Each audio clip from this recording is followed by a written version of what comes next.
各位街坊，今日嚟到咧，我哋嘅匯景東方呢個地頭好啦，你嚟過輕軌站5分鐘車啊，成個匯景東方嘅話，純別墅區，有套筍嘢，望翻右手邊單邊連排別墅，咁啊東西朝向嘅。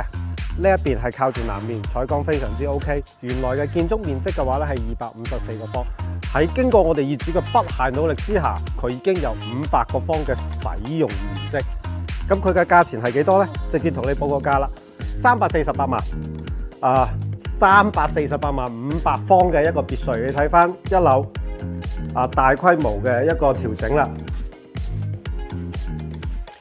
中空大廳。然之後有單邊60-70方嘅花園，再加埋有採光井喺度 ，OK 嘅。二樓嘅話咧係有2間套房嘅，再加1間房，中空大廳。2樓過翻嚟呢一邊私家花園，